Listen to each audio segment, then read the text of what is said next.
Anupama serial के daily update सबसे पहले देखने के लिए हमारे चैनल अनुकीर्ति सेज को सब्सक्राइब करें। आज के एपिसोड की शुरुआत में अनुपमा को एक फ़ोन आता है। फ़ोन पर कार्तिक बताता है कि वह सेंट्रल जेल से बोल रहा है। जेल का नाम सुनकर अनुपमा घबरा जाती है। कार्तिक बताता है कि घबराने की ज़रूरत नहीं है, उन्हें जेल में कैदियों के लिए खाना बनाने के लिए नए वेंडर की तलाश है और उन्होंने अनु की रसोई को सर्च किया है। अनु की रसोई को जेल में कैटरिंग का ऑर्डर देने के लिए फ़ोन किया था। अनुपमा कहती है, मैंने तो सुना है कि जेल में खाना कैदी खुद बनाते हैं। कार्तिक कहता है, कैदी खुद भी बनाते हैं लेकिन हम वेंडर से भी बनवाते हैं। अगर आप इसके लिए इच्छुक हैं तो वहां आकर मिल लीजिए। अनुपमा कहती है वह उसे जेल का पता मैसेज कर दे, वह उनसे आकर मिल लेगी। अनुपमा इस ऑफर को लेकर उलझन में पड़ जाती है और अनुज से बात करती है। अनुपमा फैसला करती है कि वह इसके बारे में विचार करेगी, लेकिन फिलहाल राही की शादी पर ध्यान देने का फैसला करती है। दूसरी तरफ मोटीबा कहती है, चलो बैंड बाजा बजाना शुरू करो, आज हमारे पोते की शादी है, हम आज दिल खोलकर नाचेंगे। तभी बादशाह कहता है, लेकिन आपको तो उस दिन डांस पसंद नहीं आया था। मोटीबा कहती है, हम जैसे शरीफ लोग वैसा नाच गाना नहीं करते, लेकिन आज तो हमारे टिंकू की शादी है, खुशी का उत्सव है, इसलिए आज तो हम दिल खोलकर नाचेंगे। इसके बाद हम देखते हैं कि सभी बारात लेकर निकलते हैं और सभी खुशी से डांस करते हैं।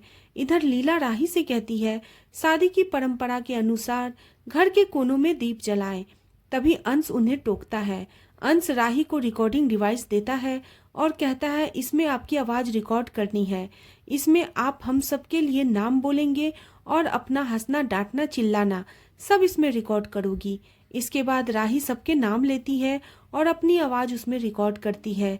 यह देखकर सभी काफ़ी खुश होते हैं, साथ ही इमोशनल भी होते हैं। इसके बाद अंश राही को एक गिफ्ट देता है। लीला पूछती है, इसमें क्या है? राही बताती है, इसमें अब सबकी आवाज़ें हैं जिसे मैं इतने दिन से रिकॉर्ड कर रही थी। अब मैं दूर हो जाऊंगी, मैं भी इन्हें सुना करूंगी। दूसरी तरफ बारात में हम देखते हैं अनिल और पराग एक साथ नाच कर रहे होते हैं। पराग काफी खुशी से नाच रहा होता है, प्रेम भी खुशी से झूम रहा होता है। पराग जोश में गाड़ी पर चढ़कर खुशी से प्रेम की नजर उतारता है। गौतम इस शादी से नाराज होता है और सोचता है उसका बस चले तो इस शादी को यहीं रोक दे। दूसरी तरफ राही घर के हर कोने में दिया जलाकर रस्म पूरा कर रही होती है और वह अनुपमा की जिम्मेदारी लीला और हसमुख को सौंपती है। राही माही से सब भुलाकर नई शुरुआत करने का अनुरोध करती है। राही अनुपमा से खुद का ध्यान रखने के लिए कहती है। तभी बाहर बारात आ जाती है, सभी खुश हो जाते हैं। बारात शाह हाउस के सामने पहुंचती है, सभी खुशी से डांस कर रहे होते हैं। प्रेम भी सबके बीच में आकर डांस करता है। अनुपमा बारात का स्वागत करने के लिए आती है और खुशी से कहती है, लड़के वाले आप सभी का बहुत बहुत स्वागत है, आइए और पधारिए। उधर कोठारी परिवार कहता है, ऐसे कैसे बारात लेकर आए हैं, इतनी आसानी से थोड़ी अंदर आ जाएंगे, नाचेंगे गाएंगे, आपको इंतजार करवाएंगे। मीता कहती है, लड़के वाले हैं, थोड़े नखरे तो दिखाएंगे। लीला भी कहती है, कोई बात नहीं, आपका डांस से पेट भर जाए तब तक नाचो। इसके बाद हम देखते हैं सभी फिर से डांस करना शुरू करते हैं। इधर राही भी बारात आने की खुशी में अपने कमरे में डांस करना शुरू कर देती है। प्रेम को डांस करता देख अनुपमा को अनुज के डांस की याद आती है। इधर राही कहती है, सब लोग मेरी बारात में डांस कर रहे हैं और मैं यहाँ बिल्कुल रूम में अकेली डांस कर रही हूँ अपनी बारात में।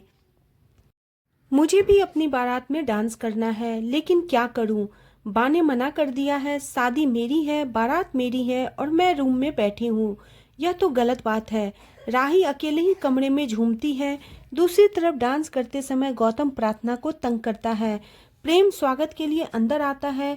इधर राही आईने में देखती है कि डांस करने की वजह से उसका मेकअप और दुपट्टा सब खराब हो गया है। राही परेशान हो जाती है और कहती है कि मूवीज में तो इतना डांस करने के बाद भी सब लोग परफेक्ट दिखते हैं और यहाँ मैं दुल्हन कम पकौड़ा ज़्यादा लग रही हूँ। मुझे सबसे जल्दी सब सही करना होगा, वरना मुझे सब डांटेंगे। इसके बाद राही सब कुछ वापस से सही करने लगती है।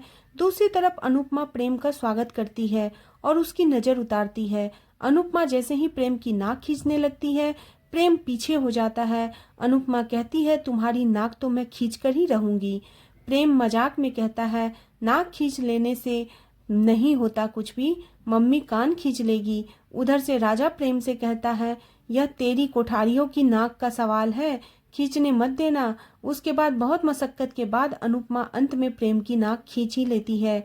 इसके बाद अनुपमा इस रस्म का मतलब समझाते हुए कहती है, यह रस्म इसलिए की जाती है क्योंकि नाक को हर जगह घुसने की आदत होती है और इसे अपने ऊपर गुस्सा बैठाए रखने की आदत होती है। इसलिए यह रस्म हमारी जीत का प्रतीक है और यह रस्म याद दिलाने के लिए है कि कभी भी नाक किसी भी चीज में जबरदस्ती मत घुसाना, और यह लाल नाक याद रहेगी तो यह नाक रिश्तों के बीच नहीं आएगी। अनिल अनुपमा को इस तरह समझाने की तारीफ करता है। मोटिवा कहती है, एक बात बताइए, दुल्हन की नाक का क्या? अनुपमा कहती है, उसकी नाक और कान सब आपके हाथ में है। मेरी बेटी कोई गलती करे तो रस्म समझकर नाक खींच लीजिएगा। इसके बाद अनुपमा प्रेम की आरती करती है और उसका स्वागत करती है।